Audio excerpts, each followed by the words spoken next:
Well, good morning, everyone, and welcome to a session entitled A World in Transition, which sounds rather vague. So I'm going to try and give it a bit of structure, because we were chatting backstage just now about what had surprised us in the last couple of days of conversations here at Milken. And I must say that one of the things that struck me was this mood of extreme optimism and confidence and celebration that's been in many of the panels. So what we're going to do in this session, Navigating a World in Transition, is to try and give you some reasons to worry. We want to try and give some of the things which could potentially upset this very optimistic, upbeat mood right now. And we have a fabulous group of people to talk about this from very different perspectives and parts of the world. On my far right, your left, is Tom Barrack, head of Colony Capital, an asset management luminary, but also somebody who has known Donald Trump for many years and is close to the president, very influential in capturing some of his thoughts and making them seem rational. Next to him, we have, well, I think it's probably fairly accurate. Next to him, we have Peter Mandelson, who was not in the original program, but is replacing both President Kagame and also the Mexican finance minister. The unlikely combination. Peter Mandelson was previously in the British cabinet. He was a luminary of New Labour for many years. He then was in charge of trade policy at the European Union and has been battling tirelessly to promote the idea of both the European Union, anti-Brexit, but also free trading systems. Next to him is Hiro Mizuno, Mizuno-san from Japan, who is probably the biggest and one of the most revolutionary fund managers that you have never heard of. Mizuno-san runs the Japanese government's pension fund institution, GPIF, which has $1.4 trillion worth of assets in it. And in the last 18 months, he has managed to restructure that fund. He was actually invited by President Abe to come and do this, having previously worked in private equity. He's restructured it from having 80% of its money in Japanese government bonds into 50% in global equities. Think about that. That is a shift on a scale which has never occurred before. So, and last but not least, we have Chairman Royce, Chairman Ed Royce, who's chairman of the House's Foreign Affairs Committee, who has been a leading light in pushing for sanctions against North Korea and Russia, and also been heavily involved in the trade debate. So an amazingly eclectic range of perspectives. And what I'm going to do first is just ask each of you in turn, just for a minute or two, to tell us, if you had to tell the audience right now, and of course we do have many investors in the room who care about granular issues, if you had to tell the audience what are the biggest black swans or the biggest risks that keep you awake right now, just mention one or two if you must. Starting with you, Tom. And I should say, this was actually Tom's idea, so I'm pinching his idea, so I thought I'd put him on the spot first. Couldn't we have the chairman answer first, so that I really think that the tarmac in front of us is pretty stable, and that the global communication on geopolitical issues, thanks to Chairman Royce, Congress, a new world order of sorts everywhere, is understandable, even if it's tense. But systematic confusion, a cyber attack, in the midst of the flow of capital for this group of investors, and really worrying cyclically what can happen. Interest rates, geopolitical risk, global warming, all the things that we try to consider and take into focus in the market are mostly handleable in a digital society. But if the system itself is hacked or breaks or causes trauma, I'm not sure what happens. Right. It's interesting that, because I was chatting to some of the cyber experts earlier who are here at Milken, who pointed out that although there hasn't been as much discussion about cyber attacks recently in America as, say, 6 or 12 months ago during the Sony attack, In fact, the level of attacks is going up quite a lot right now, both from China and elsewhere. But Peter, Lord Mandelson. My black swan? Your black swan. And you can't just say Brexit, because that's now a very white swan. No, I'm not going to mention Brexit. I don't want to start on quite such a depressing note. No, my black swan is wider than that. My black swan is politics in the West, which is getting bust. And bust politics has two effects.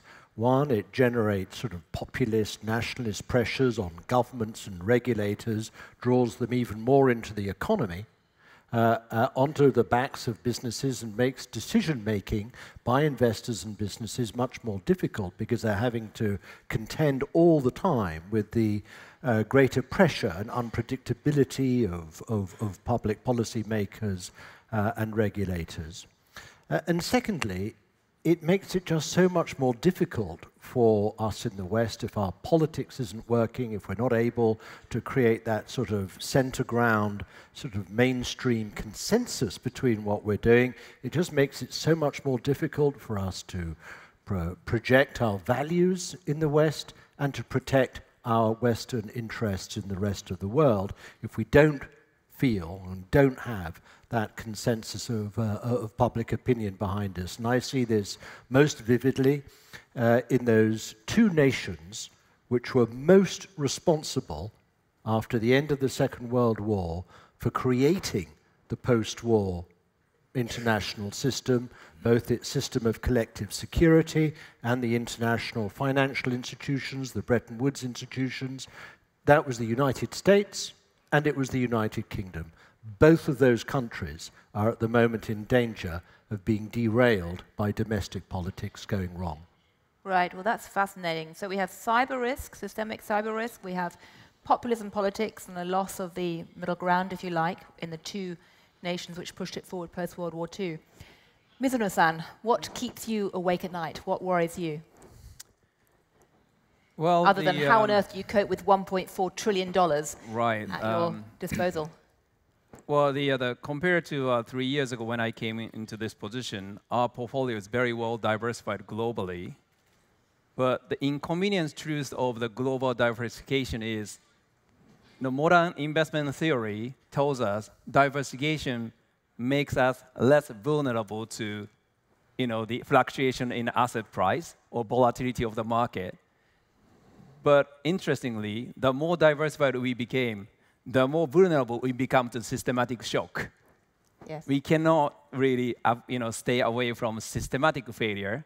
So what concerns me is not about what's happening to the particular market tomorrow, but whether there's any sign for next global financial crisis.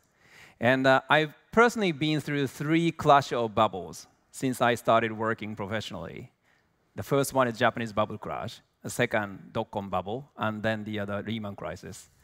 Every single time I saw, with hindsight, there are some particular asset classes trading at the crazy valuation well before the actual crash.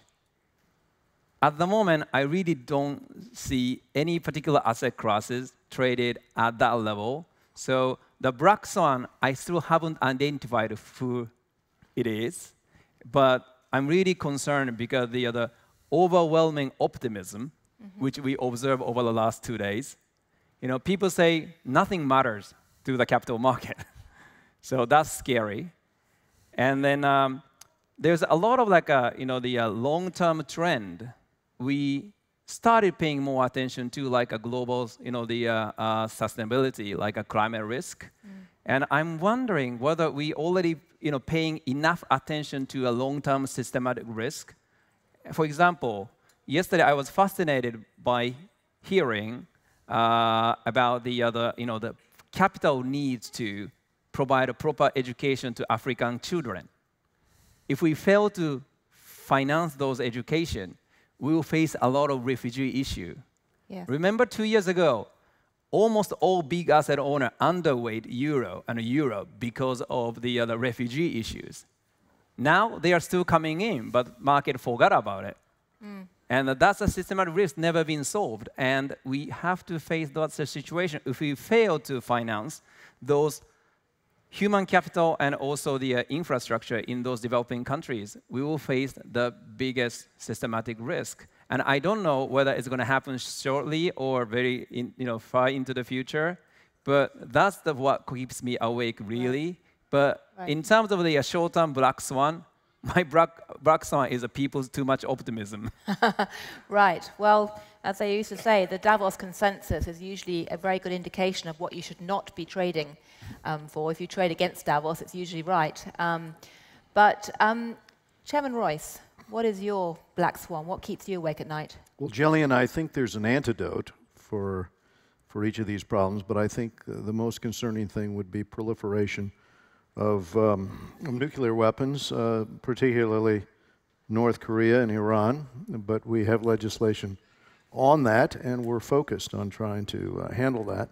I think secondarily would be Russia's weaponization of information, the way in which I travel frequently into Eastern Europe, and the impact that is having in terms of the effect on the democratic process there is very concerning. Indeed, worldwide, Russia's efforts in this regard need to be effectively countered, and it's been many years since we've done anything effective like Radio Free Europe, Radio Liberty, during the effective counter-push against that.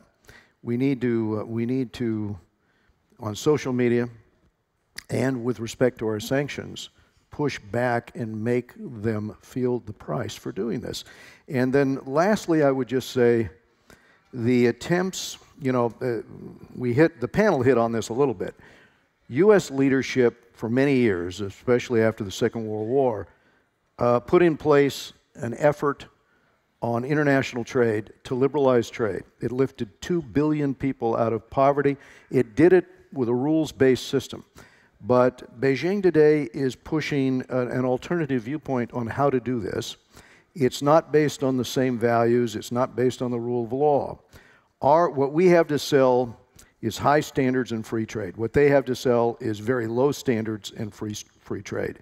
We need to have U.S. leadership with Europe, with Asia, and get back on offense in order to offset One Belt, One Road and some of the other initiatives that, frankly, in my travels across Africa, are undermining governments, and certainly across South Asia as well. Right. I mean, that's a very interesting collection of things to worry about, and I'm going to come back and pick them up in turn. But before I do, some of you may have seen a fascinating piece of research that Ray Dalio from Bridgewater did last year, looking at the issue of populism and pointing out that just as after the 1929 crash, you then saw a few years later an explosion in populism in the Western world in terms of the voting patterns. You were seeing a similar pattern in the last few years. I mean, the proportion of the vote going to populist candidates, to pick up Peter's point, in the West has jumped from 5% to 40% between 2010 and 2016. Very similar to what happened in the 1930s. Now, the 1930s, of course, then led to a break in the election series due to war. Any of you concerned that we are sliding towards a world of war, or is that just too extreme a risk to worry about? Well, remember how this was exploited. If you think about the 1930s, the problems were the same as our Black Swan event here. It was a problem in terms of the ability of the Federal Reserve to really understand the risks that were being taken. We were not controlling leverage in terms of what happened in the capital markets. And if you allow leverage to run wild, if you don't take care of the moral hazard problem, as we did not prior to the crash, then you're going to have a reaction of people. And on the policy front, you might have the wrong reaction. Here in the United States, it was the Smoot-Hawley tariffs, which compounded the Great Recession.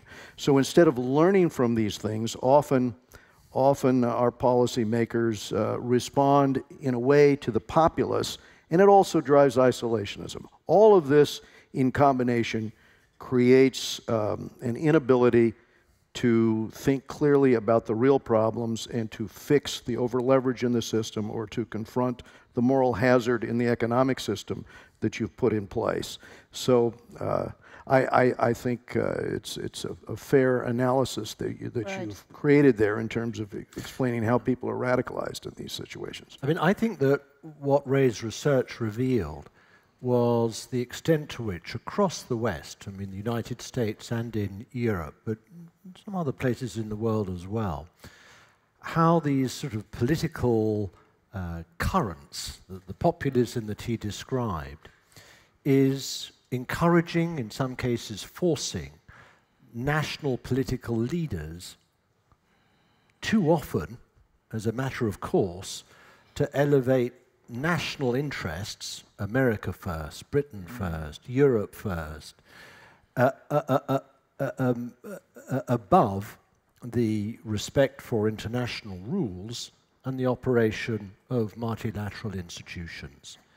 And what this sort of populist sort of political virus is creating is a nationalism. It's a repudiation, if you like, of the sort of interaction between national and international that we have operated since the Second World War through the multilateral systems, notably, but not only in relation to the rules-based international trade system, which has generated a colossal growth in investment, in jobs, rises in living standards and welfare across the world. And what we're doing by elevating national interests and putting countries first above those global rules and above those global institutions is removing the sort of positive sum game that previously operated within the international system at its best. And the result is, if this breaks down, if we're not able to sort of,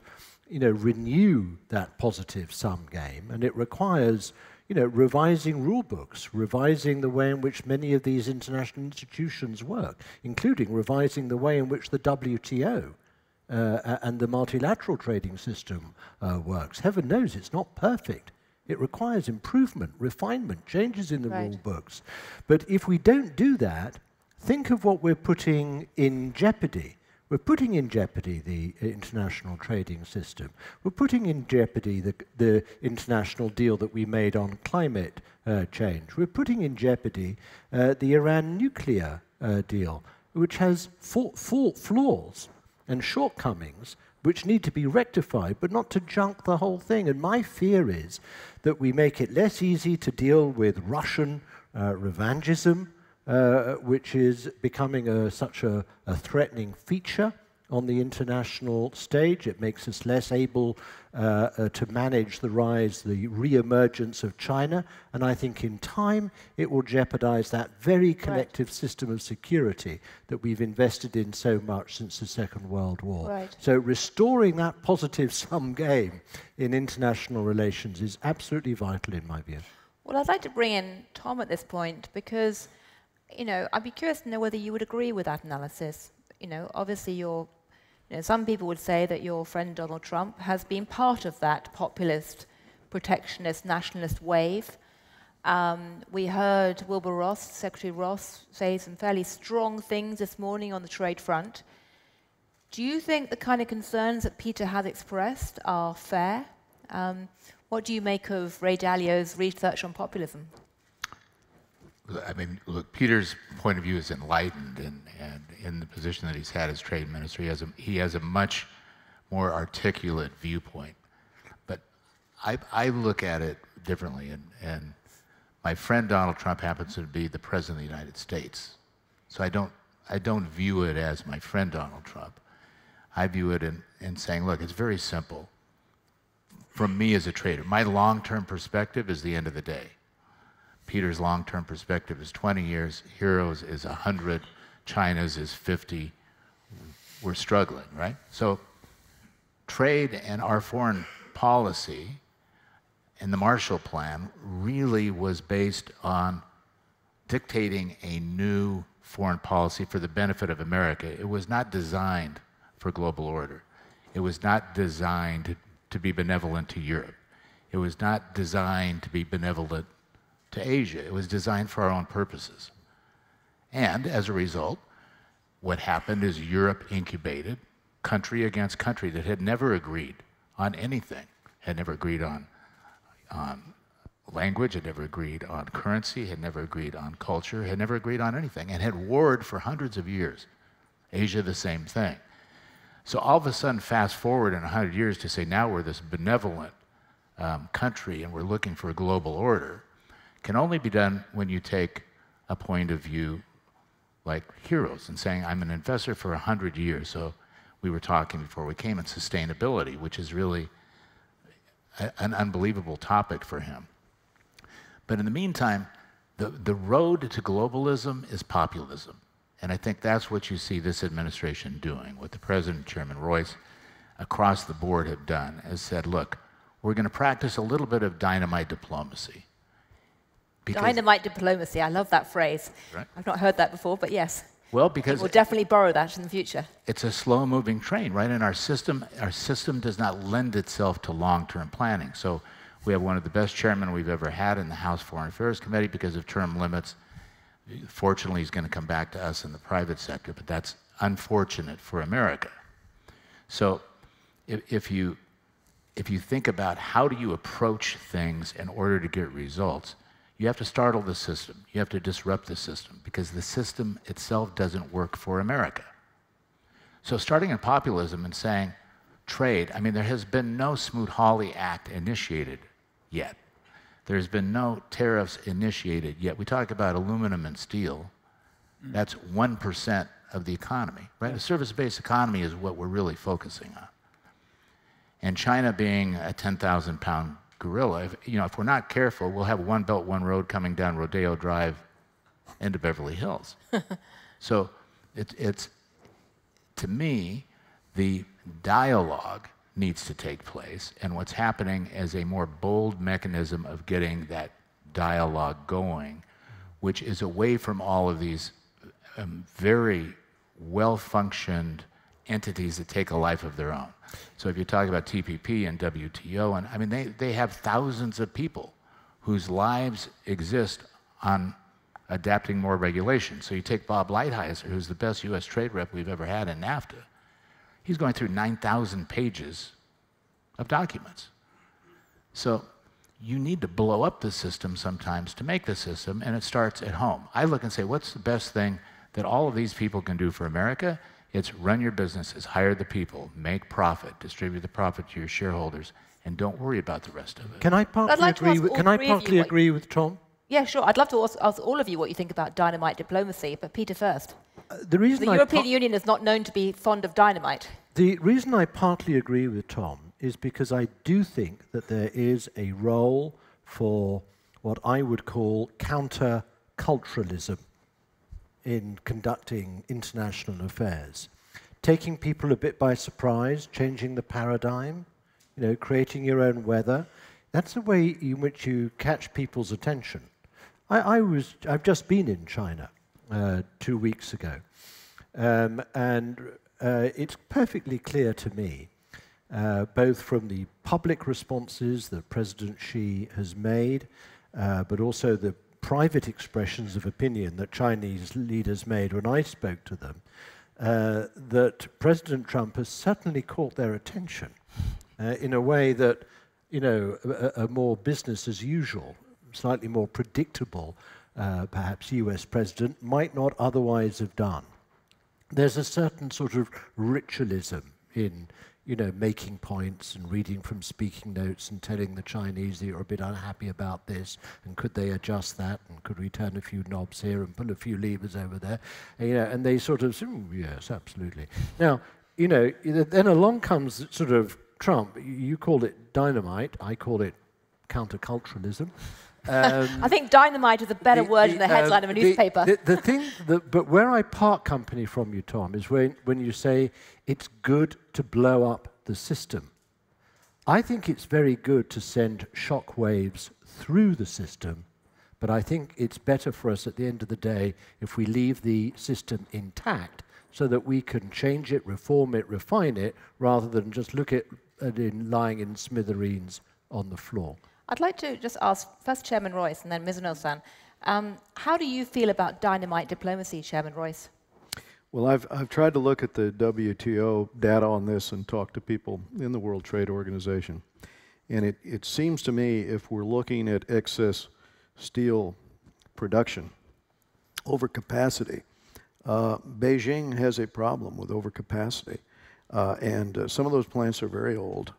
I think we need to dialogue directly with them on taking that capacity offline. My admonition on this, though, would be to focus specifically on those who are not playing by the rules of the World Trade Organization. We let China in on the condition that they were going to follow the rules, not that they were going to smash the rules.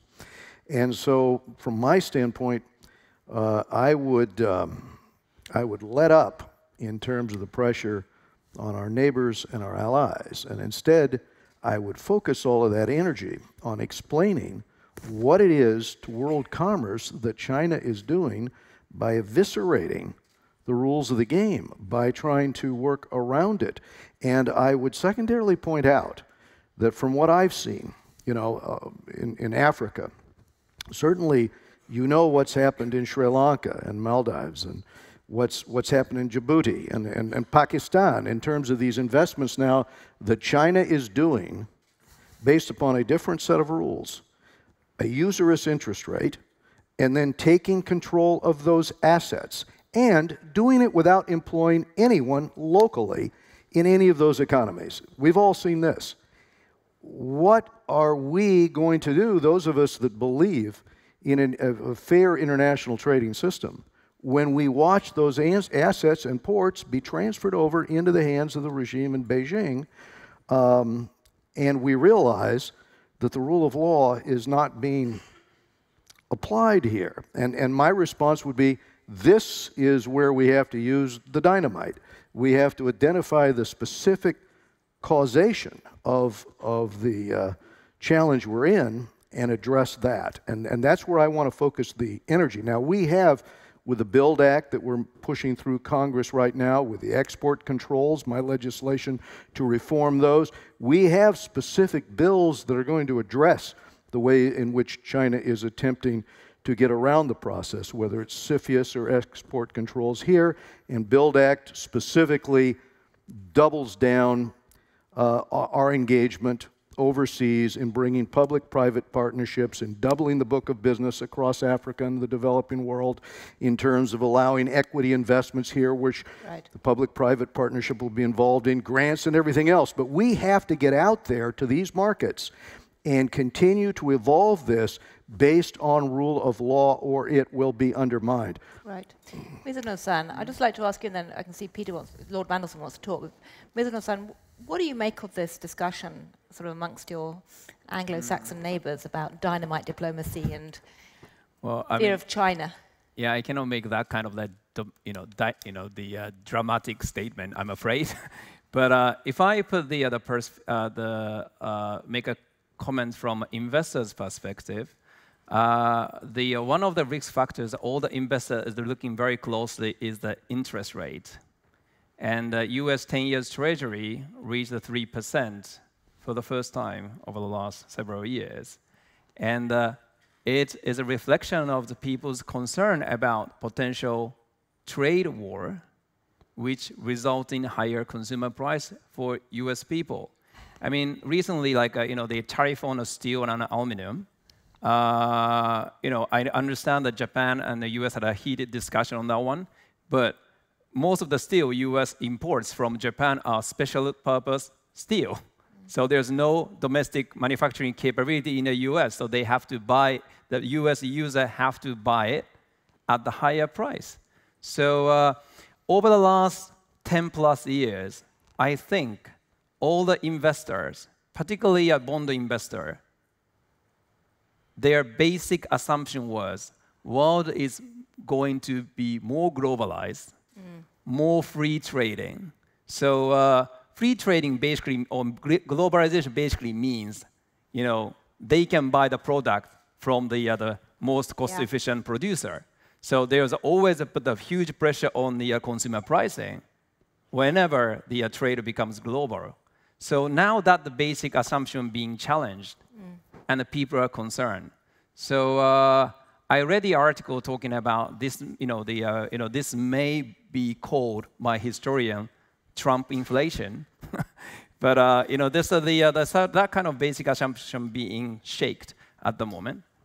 Well, I think that's a great point. It's one reason why looking back over 150 years is interesting, because certainly I used to say when I went to places like Davos that everyone assumed that history only moved in one direction, which was more globalization, more free market capitalism, and more respect for technological innovation. And the one more thing I would like to add is there's a discussion about the Africa and also sustainability. I attended the several sessions yesterday, so did you. And I really don't think any session ended without somebody mentioning sustainability.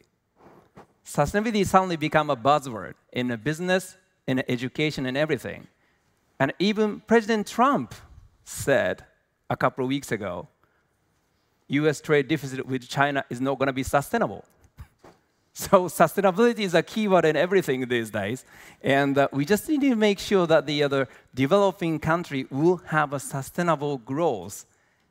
And sustainable growth won't be achieved by China just providing all the workforce and the money. We need to just work together as a global community to support that. Otherwise, we'll face a significant issue in quite short period of time. Right. I'm going to turn to the audience for questions in a few minutes. Before I do, I wanted to quickly ask each of you, just so that, I know journalists are paid to be gloomy and negative and bad news sells, but I did want to ask you, is there anything that each of you would like to highlight, again, just one thing that makes you feel very optimistic right now? Reasons to be cheerful? I'm not sure that I'm very optimistic about Europe and its future, but I'm relieved.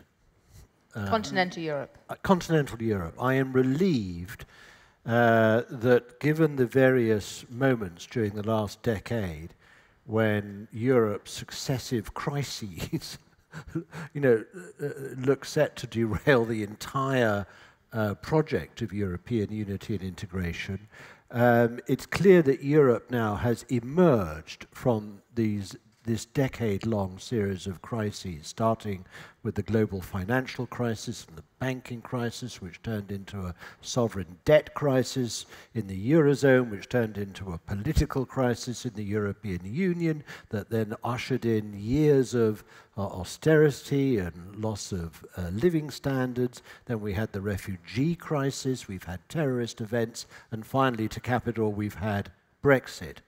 I mean, that is quite some decade, and I am relieved that sort of Europe has emerged absolutely intact, and the existential threat to the European project, to the European Union, in my view, has been removed. I think there are major questions about reform in the Eurozone, in the currency union, and I think there are essential things that need to be done to complete the sort of policy architecture of the Eurozone in order to enable it to withstand future shocks and emergencies. I happen to be more on the sort of Macron reformist side. I believe that the greater collectivization of risk, of liabilities, more efficient ways of intervening to ward off shocks, a more sensible, more efficient way of affecting transfers within the Union are all essential. Mrs. Merkel, of course, takes the view that before we change the rule book, we need to see more discipline. Now, this is an issue of sequencing, which may not be possible to resolve, but there is a potential there for a Franco-German agreement on what needs to be done in the Eurozone, without which the rest of the members will not be able to converge around reform.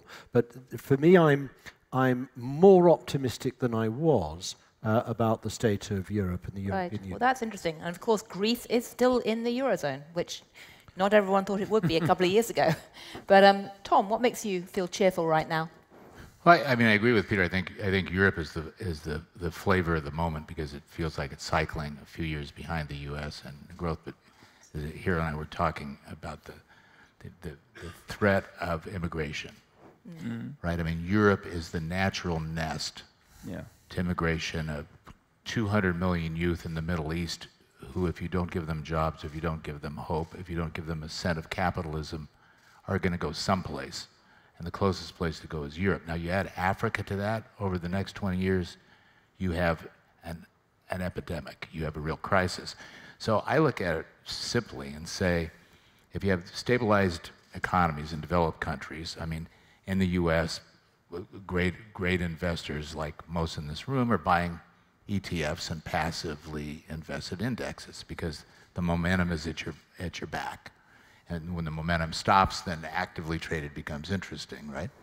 But if you really looked for America, and it goes back to the topic that we're talking between protectionist and globalist and China, the best opportunity to me is making the Americas great, Latin America.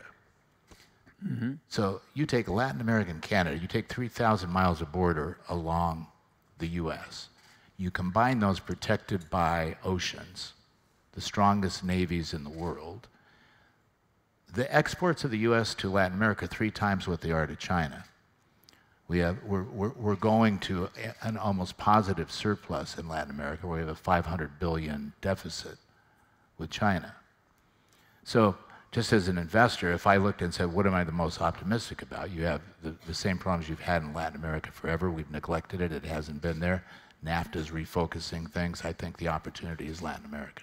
Interesting. Well, Chairman Royce, and then Ms. Milken. Yeah, I think we should be quite optimistic about economic growth here because of the reforms that we're making, not just on the tax code. For many of us, we watched with corporate inversions leaving in prior years as companies were leaving the U.S., and now you see we no longer have the highest corporate tax rate. We have a very competitive one with Europe and with Asia. We're still the cleanest dirty shirt in the drawer, right? So investment is coming to our capital markets. We see economic productivity increasing, and I think we're going to see very full employment. So I think with the reg reforms, and especially with the tax reforms, we're going to see an economic juggernaut here, like we did under Reagan's policies and John F. Kennedy's policies. So, a second morning in America, in your view. Ms. Milken, what makes you cheerful right now? Other than the fact you managed to reorientate 1.4 trillion into global equity markets recently. Well, a lot of things I'm hearing at this conference, the technological advance we have been making over this decade and into the next, the decade, is going to solve a lot of problems.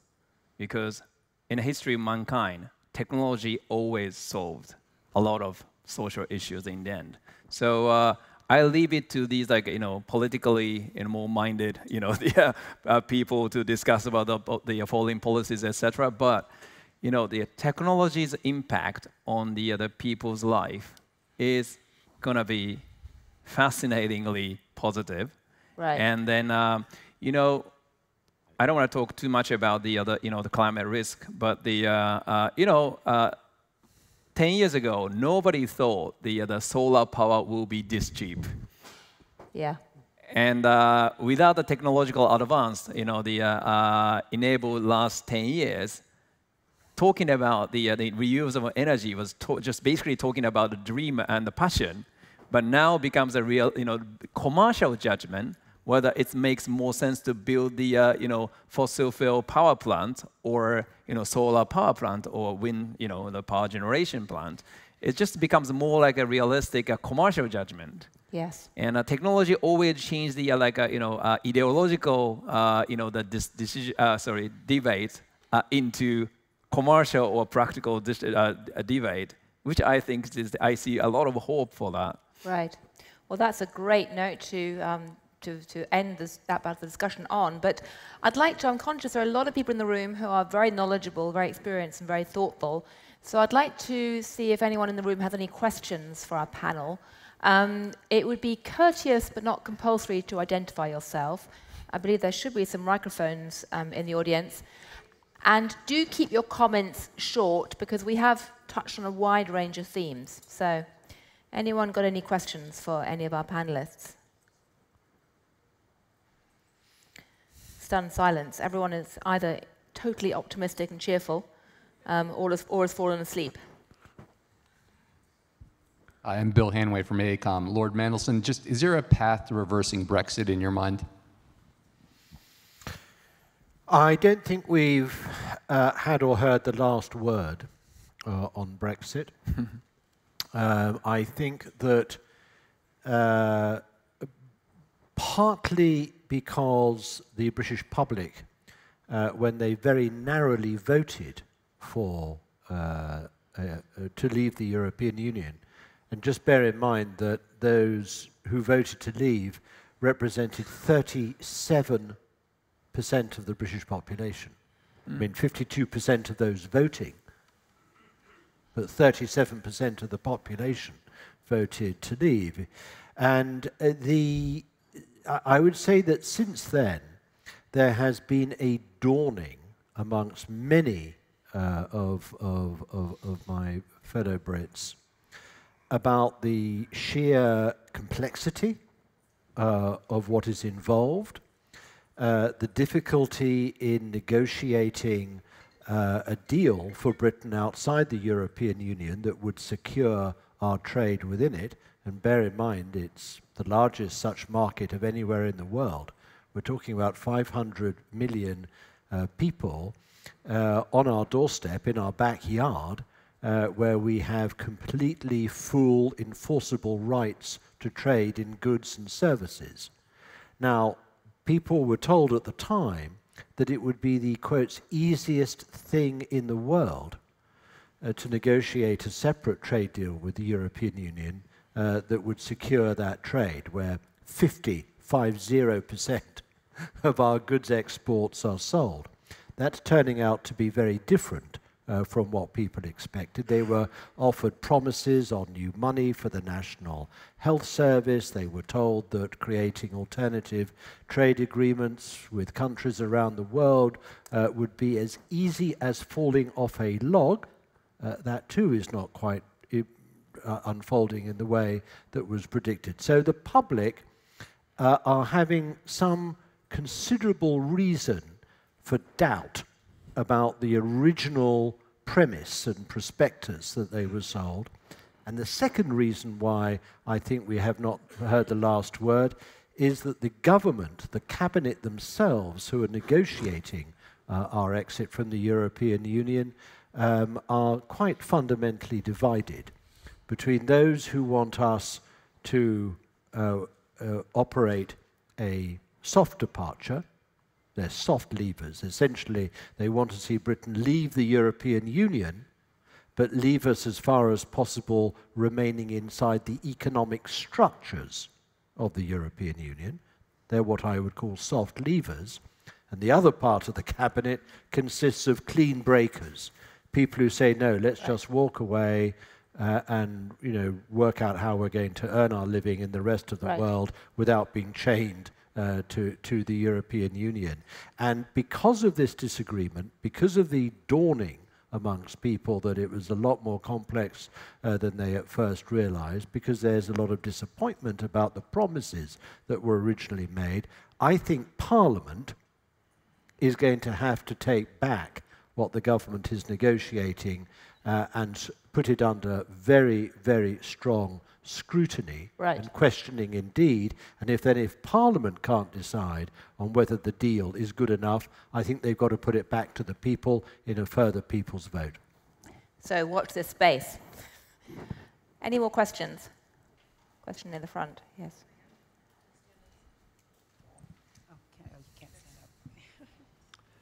Thank you very much. At the beginning of this session, every panelist mentioned tail risk or black swan. And if possible, I'd like to ask each panelist to point out one biggest positive surprise factor of the global economy. The one biggest. What's the biggest potential positive surprise that would change all your forecasts? The positive surprise for me would be if policymakers and the regulatory community could understand the damage done, for example, in the 1920s by allowing people to borrow on margin or basically involve themselves in the market without controlling the over-leverage. And then extrapolate that to what happened here 2003, 4, 5, and 6 with a bubble in the market because the Federal Reserve did not have the power, or other regulatory actors didn't have the power to go in and control the over-leverage with the GSEs or the 4 big investment banks. If we get one thing right, it's got to be to do something about the moral hazard that we create in the system when there's the presumption of federal backstops, and as a result, you know, we see the kind of conduct that government-sponsored enterprises were involved in prior to 07, or that the private market was engaged in terms of the 4 big investment banks. If we can control that, we can do much to eliminate the boom-bust cycle that otherwise puts so much at risk. Because if we look at people's negative reaction to the market, to market economy, so much of it was driven by what happened after the Great Depression. So much of it was also driven more recently by what happened in 07 internationally. I think getting these policies right, and I think the Milken Institute spends a great deal of time trying to figure out how to advise people on public policy, and especially on financial institutions and on regulation, so that we don't revisit this mistake in the past. That would be my observation. What do you think, Mizuno-san? A sudden peace on the Korean Peninsula, would that be a positive? 2 positive surprises I would like to see. One is ultimate solution to North Korea nuclear crisis. The second is UK going for another referendum to change their mind to stay in Europe. And on the Korean issue, do you have much optimism at the moment when you see, you know, President Trump saying that he wants to meet with the North Korean leader? The way I see the President Trump's negotiation is he basically leaves the stuff loose until last minute. So I don't know what's going to happen until he walks out of the room. And also, you know, I cannot help being skeptical given the previous track record of previous, you know, the negotiation that we had with North Korea. So we keep an eye on the situation with a lot of skepticism, but still, you know, hope that some of the, you know, the agreement being made. And I should definitely give a credit to the Trump administration because of their huge pressure on them and China. They came to that stage of negotiating on the categorical solution. So I'm really crossing my finger to see some positive surprise. Tom, what would... Sorry. Peter, briefly. I was going to say that I think one positive surprise may be the ability of the United States and China to see more eye to eye on trade and industrial policy matters than has seemed likely in recent months. Why do I say that? I think President Trump has successfully, as I put it earlier, caught the attention of President Xi. And I think that, look, and I think that President Xi needs to be encouraged to go faster along a route on which he has already decided to go. Right. But by which I mean, effectively, what Xi is doing is taking China across a threshold into a new era. It's a new era which is characterized by 2 things. One, a desire to internationalize the Chinese economy in more ways and faster than has been done during the last decade. I'm not saying that we're going to see a transformation of the economy, much less state and more market, you're probably going to see more market in China, but also more state in certain respects. But I think as long as President Trump doesn't sort of punch China in the face, because if he does, China will simply punch back. If they can find instead some ways in which Chinese industrial policies, and those are the real problem here, their restrictive practices at home and the way in which they subsidize Chinese production internationally, if they can find a way of just unpicking rather more faster than Xi has been prepared to go up until now, reforms of China's great industrial policy machine, then I think we may be in for a pleasant surprise, and that we won't face that upending of the international trade system, which at the moment is threatened by war. Well, that's very interesting. Tom, what about you? I'm more sanguine, actually, internationally. I think that this president has done a great job of curating relationships. So he has a good relationship with President Xi, an amazing relationship with President Xi, with President Abe, with Trudeau, with Macron, who Chairman Royce just hosted a lunch for. And I come back to basics. To me, the local problem is the disparity between the very rich and the very poor in our own country. So what do you need to fix that? The domestic central bank intervention, every place has created this artificial euphoria for all of us. We're the beneficiaries. The few 100,000 people who are around here are the beneficiaries of everything that's happened since the great financial crisis. And it's all built on debt.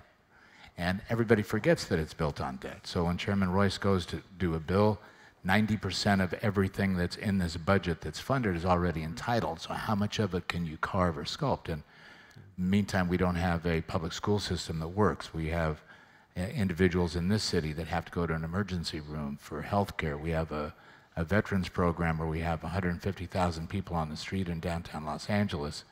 And we have an immigration plan that we can't seem to get through with Dreamers and building a wall and all these other things. So if we don't address our own division between the rich and the poor, we're going to have a problem. So the most positive thing to me would be to get those things done, start removing life support of all this QE central bank intervention, and see what life really is. But Tom, we've assumed for many, many years in our countries that good politics goes with or comes from good economics. We've had, relatively speaking, good economics, but the politics has become bust. The link between the two has broken. And the reason I think that is the case is because the economics has been relatively successful in growing the pie. Politics has been less successful in dividing it up and distributing it. That's really what you're saying, and I agree with you.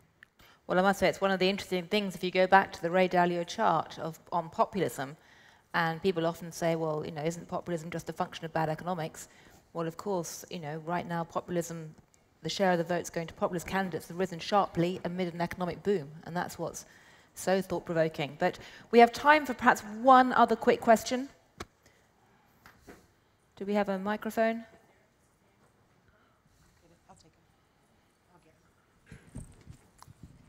If you can stand up, so the camera can see.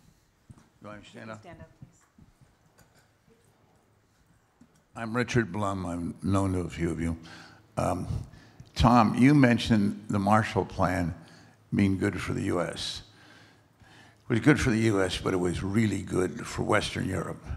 And if you think about it, you had Europe divided on the one side of the Iron Curtain, you had democracy and you had prosperity. On the other side of the Iron Curtain, you had Mao and Stalin. Now, we have our own issues, lots of them in this country, about inequality. I also believe the more inequality you have, the harder it is to make a democracy work. But then I worry about the rest of the world. We've got about 1 minute 30, so. 1 minute? Yes, 1 minute 30 remaining in the session, yes. Really? Okay. Right. Any rate, how should we think about the part of the world that hasn't developed where we don't know what's going to happen yet, and I think particularly about Africa, and what should we be doing about it in terms of development.